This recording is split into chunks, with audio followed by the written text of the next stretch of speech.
and welcome on Watches TV. Welcome at the Watches Club here in the old town of Geneva. And today we have the pleasure of having our friend Olivier Kuhn, engraver. And with what we're about to talk, I would say master engraver, because this is quite an exceptional timepiece that we're going to present to you today. But we'll do the rest of the interview in French for obvious reasons. So, welcome, thank you for being here, Olivier. Merci. Est-ce que tu peux nous expliquer un peu la genèse de ce projet? Ça fait 8 ans que je fais de la gravure en 3 dimensions. J'ai commencé par faire un dragon chez Cabestan, qui a été un peu ma première pièce. Il était abouti, mais on pouvait aller encore plus loin. Mais ça, je ne le savais pas à ce moment-là. Et tu as quoi comme formation à la base? Je suis mécanicien moto. Ok. Donc, je suis mécanicien moto, j'adorais le custom. Tout ce qui était modification, je n'ai pas pu le réaliser parce qu'on a trop de lois qui nous interdisent les modifications sur les véhicules, mais pas dans l'horlogerie. Et l'horlogerie, c'était on peut dire que c'est la mécanique où il n'y a pas de limite. Donc j'ai fait cette première pièce pour Cabestan, après j'ai réalisé quelques pièces pour NBNF. Après j'ai travaillé pour une autre grande maison, je ne sais pas si je peux citer le nom, mais où j'ai réalisé beaucoup de dragons. Du coup, j'ai dû m'intéresser à l'histoire, surtout de la Chine, pour ça, pour ne pas faire d'erreurs. Aujourd'hui, je travaille toujours pour d'autres maisons. Une grande maison qui est pour moi la numéro 1. Okay. Je ne peux pas citer non Très plus bien. le nom. C'est comme ça dans l'horlogerie. C'est comme ça. Voilà.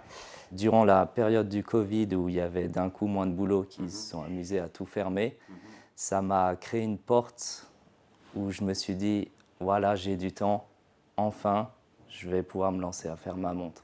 Et dès le départ, tu savais exactement ce que tu voulais faire, ou comment est-ce que tu as développé un petit peu le concept? Alors, dès le départ, je dirais que je savais que je voulais faire un dragon avec son paysage complet, et je voulais faire une miniature qui prenait l'ensemble de la montre. Donc, et pousser son potentiel au max en cachant les vis, en imbriquant des morceaux donc organiques sans que ça se voie. Et j'avais déjà l'idée en tête, mais j'attendais le temps pour le faire, parce que ça prend du temps. Et dès que j'ai eu cette fenêtre, j'ai foncé, quoi. Donc avant de parler de la partie vraiment de ton travail de gravage, d'un point de vue mécanique, sur quel type de mouvement tu t'es orienté? Alors, au niveau mécanique, dès le départ, il fallait un petit mouvement pour garder une grande place dans la montre. Et j'ai cherché sur des mouvements récents. Ça ne se fait plus. On ne fabrique plus de petits mouvements comme ça se faisait à l'époque pour les montres de grand-mère. Et du coup, mes recherches se sont portées sur les années 60, où il y avait ces petits mouvements. J'ai cherché quelque chose le plus fiable possible. Donc, j'ai pris un Omega et que j'ai entièrement refait avec Concepto, Watch Factory. Valérien Jacquet et son équipe qui m'ont bien aidé sur ce projet et qui ont restauré ce petit mouvement. Je l'ai entièrement regravé et il est comme neuf. Parfait. Il est moderne. Donc, au niveau du choix de la taille de la boîte, et qu'est-ce que tu as choisi? Je me suis dit qu'il fallait que je fasse la boîte la plus fine possible, la carrure, afin qu'on voie bien la miniature dedans. On parle de 45 à peu près en diamètre, donc c'est pas trop gros. Je voulais pas aller vers le 50 parce qu'après c'est vraiment imposant sur le poignet. Moi, j'ai pas des gros poignets. Et elle fait à peu près 1,5 cm en hauteur, mais ça se voit pas parce qu'il y a cette glace et la boîte est très fine. Du coup, au poignet, on voit rien du tout. Très bien. Donc maintenant, rentrons dans le vif du sujet au niveau de ce travail de gravure absolument insensé que tu as fait. Décris-nous un petit peu tout ce qu'il y a là-dedans. J'avais dessiné la boîte dans l'ordinateur. Je l'avais juste designée. Elle a été reprise de nouveau par Concepto et pour vraiment la faire étanche, fiable, dans les règles de l'art.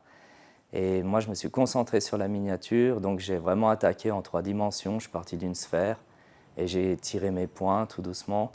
La tête, le corps, les pattes, tous les griffes, genre, tout en respectant tous les codes du dragon. Après, une fois que j'avais la forme générale, c'était vraiment le moment des détails, ce qui a été vraiment, c'est là le plus long.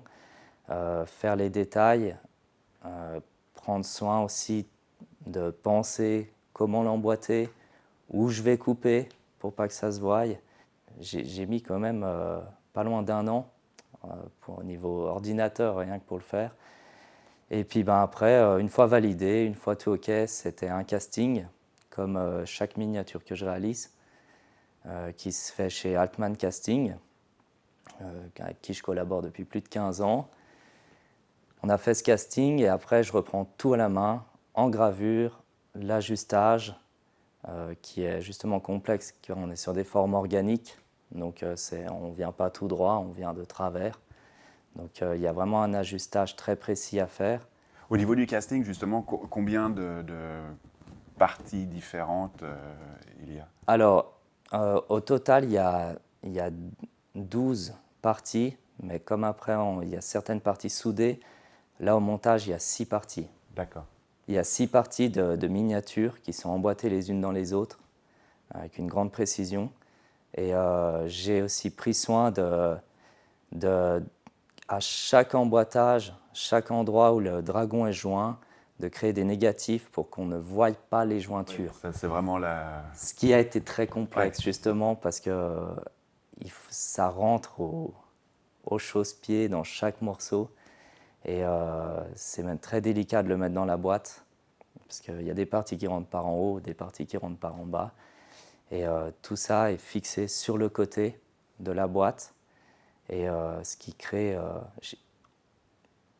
ce dragon en lévitation dans la montre. Et on parle de quelle matière, juste? C'est de l'or jaune, 18 carats, qui a été patiné par un petit mélange maison de peinture Mais la patine est faite au dernier moment. tout à la fin. Ouais, ouais. Donc, au niveau du gravage lui-même, est-ce que tu peux nous expliquer un peu les différentes techniques que tu as utilisées? Alors, c'est un peu des techniques traditionnelles, donc à l'échoppe. C'est vraiment, je reprends chaque détail du dragon. Certains ont disparu, parce que certains sont tellement petits qu'au casting, ils ne sortent pas. Donc, il faut les refaire à la bonne place. Donc, je suis mes plans de l'ordinateur. Et après, c'est vraiment tout à l'échoppe. J'ai des petits outils maison que je fabrique avec des bruxelles d'horlogerie pour vraiment aussi aller nettoyer toutes les parties négatives derrière la tête du dragon. Il y a beaucoup d'endroits inaccessibles où là, je suis obligé de fabriquer des outils pour aller, des petites pointes pour aller nettoyer et graver. Et après, c'est un polissage. Et après, je viens refaire les surfaces avec des pierres d'Égussy pour créer comme une peau sur le dragon. Donc tout a été détaillé, les dents, la langue, l'intérieur du palais, sous la langue. Il y a vraiment chaque détail. Pour revenir à l'étape du casting, donc tu avais une sorte de moule original, originel on va dire. Il a été fait comment celui-ci? Alors le casting, c'est vraiment, on part du fichier 3D, donc qui est vraiment validé. C'est sorti en résine avec des imprimantes 3D, donc les plus poussées. Il faut être très ça, précis là. voilà. On n'a pas fait de moule parce que quand on fait un moule, on perd en définition légèrement. Enfin, sur de la pièce aussi poussée, on voit tout de suite la différence. Donc c'est un peu du one shot. On fait une résine et puis on sort direct la pièce en or, qui est très poreuse. Et est-ce que tu arrives, parce que tu sais combien par exemple d'écailles tu as dû graver, ou ce genre de Je ne détails? veux pas dire d'erreur, mais je crois qu'il y en a 2185. C'est assez précis. Je crois que c'est ça. Je les ai comptés il n'y a pas longtemps, hein. Mais je peux les compter rapidement avec l'ordi. Quelles ont été les parties les plus complexes à réaliser? Alors il y a la queue du dragon, où les écailles avaient disparu, parce qu'elles sont vraiment très petites. Donc ça a été... il faut les reprendre une à une, et puis il ne faut pas se précipiter, parce qu'il faut vraiment les mettre à leur place.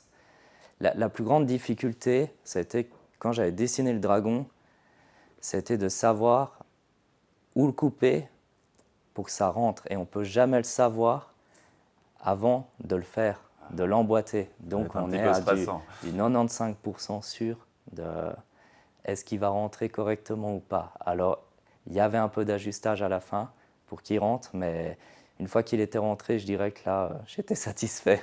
Et le fait d'avoir justement qu'il n'y a absolument aucune vis apparente qui maintient le dragon, comment est-ce que tu as eu des surprises justement au moment de cet ajustement où tout s'est vraiment bien imbriqué assez facilement? Non, alors tout est tombé comme je le désirais durant le 3D. Il y a juste eu la partie qui est derrière la tête, qui est une très grosse partie qui va sous le mouvement. Là, on doit la monter avec la tête, donc en 2 morceaux d'un coup. Et là, effectivement, ça rentre, un cheveu coincerait. Ouais. Bah, en tout cas, vraiment, félicitations pour ce travail. Merci. Quand justement tu es arrivé au bout, comment est-ce que tu t'es senti? Déjà une grande satisfaction d'être arrivé au bout de ma première montre. Ouais, parce qu'il faut rester vraiment focus, concentré, du début à la fin, sans jamais relâcher. Voilà, c'est ça. Puis c'était un petit peu sans fin. Il y a eu cette période du coup où j'avais beaucoup de liberté grâce au Covid, où j'ai pu faire le 3D. Mais après, j'avais plus cette liberté parce que je me suis remis à créer pour cette grande maison. Et du coup, mon temps était beaucoup plus réduit.